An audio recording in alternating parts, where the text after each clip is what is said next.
Hyderabad నాంపల్లిలోని BJP state ఆఫీసులో greater కార్పొరేటర్లతో సమావేశమయ్యారు కేంద్ర మంత్రి ఆ party state chief Kishan Reddy. Greater issues, GHMC standing committee ఎన్నికల్లో అనుసరించాల్సిన వ్యూహాలపై దిశానిర్దేశం చేశారు.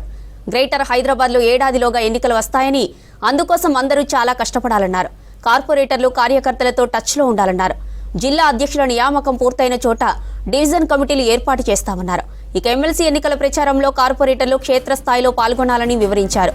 కేంద్రం ప్రవేశపెట్టిన బడ్జెట్ను ప్రజల్లోకి తీసుకెళ్లాలన్నారు. పార్టీ కార్యక్రమాల్లో కార్పొరేటర్లు యాక్టివ్గా పనిచేయాలని సూచించారు కిషన్ రెడ్డి.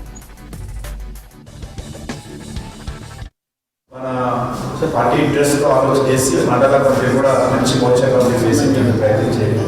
కాబట్టి ఆ దిశలో కూడా అందరూ ఆలోచన చేసి సిటీలో మనకి రావాల్సిన ఎన్నికలు కాబట్టి ఎన్నికల్లో మనము ఎంత కష్టపడాలో మీరు ఊహించుకుంటే మీ కాన్స్టిట్యున్సీలలో మీ డివిజన్లలో మీకే తెలుసు. కాబట్టి చాలా కష్టపడాల్సి ఉంటుంది మనం. ఎందుకంటే మరి దానికోసం మంచి కమిటీలు ఉంటే మీరు సాధ్యమైనంత వరకు నేను కార్పొరేటర్స్ కానీ జిల్లా అధ్యక్షులను కోరితే ప్రతి బూత్లో లేకపోతే 2 బూత్లో ఒక పదాధికారి లోకల్గా ఉండేటట్టు వర్కౌట్ చేయండి. అందరూ ఒకే బూత్లో నుంచి ఎక్కువ మంది పదాధికారులు కాకుండా మోర్చాల నుంచి కానీ ఇతర ప్రతి బూత్ నుంచి ఒకరు వచ్చే విధంగా వర్కౌట్ చేస్తే మీకు ఈజీ అవుతుంది.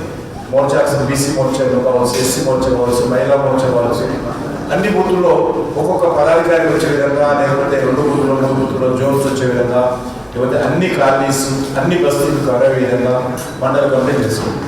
ముందు రాయండి ఎన్ని బస్తీలు ఉన్నాయి దగ్గర, ఆ బస్తీలలో కొంత ఇనాక్టివ్ ఉన్నా కూడా కొంత మరి పదాధికారులుగా వేసుకోవడానికి అవకాశం ఉన్నటువంటి వాళ్ళందరూ కూడా దృష్టి కేంద్రీకరించి అన్ని బస్తీలు కవర్ అయ్యే విధంగా మండల కమిటీలు వర్కౌట్ చేయాలి. దయచేసి ఆ దిశలో అందరూ ఆలోచన చేసుకుంటే బాగుంటుంది. కాబట్టి మనకి ఇంకొక సమయం కూడా తక్కువ ఉంది. మనం వెంటనే ఈ యొక్క లోకల్ బాడీ ఎలక్షన్స్ ఎక్కడైతే తెలంగాణలో జరగబోతున్నాయో మనం మన యొక్క హైదరాబాద్ నగరానికి సంబంధించి కూడా ఇప్పటి నుంచి అన్ని ప్లానింగ్ చేసుకోవాలి. ఆ దిశలో సంస్థాగతంగా మనందరం పరిశ్రమ ఉండాలి. కాబట్టి జిల్లా అధ్యక్షులు పాత వాళ్ళు కొత్త వాళ్ళతో కూర్చొని మొత్తం మండల కమిటీ అన్ని కూడా పూర్తి చేసే విధంగా జిల్లా శాఖ పాత అధ్యక్షులు అందరూ కూడా ప్రయత్నం చేయాలి.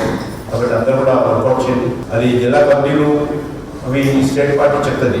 కాబట్టి ఇక్కడ జిల్లా ప్రెసిడెంట్స్ పూర్తి అయిపోయినాయి, అక్కడ మండల కమిటీలు వేసుకోవచ్చు. కాబట్టి దానికి సంబంధించిన డ్రాఫ్ట్ రెడీ చేసి మీరు జిల్లా ప్రెసిడెంట్స్కి మండల కమిటీలను కూడా జిల్లా ప్రెసిడెంట్ డ్రాఫ్ట్ రెడీ చేసి ఒకసారి చెక్ చేసుకొని మరి వర్కౌట్ చేయాలి. కాబట్టి పూర్తిగా మండల అధ్యక్షులుగా వదిలేదు మండల కమిటీలు వేయడం. కాబట్టి పూర్తి స్థాయిలో అన్ని జిల్లాలు, అన్ని సామాజిక వర్గాలు, యూత్ అంటే యూత్ అందరూ వచ్చే విధంగా చూడాలి. కాబట్టి ఈ విషయంలో కొంత ఆలోచన చేయాలి.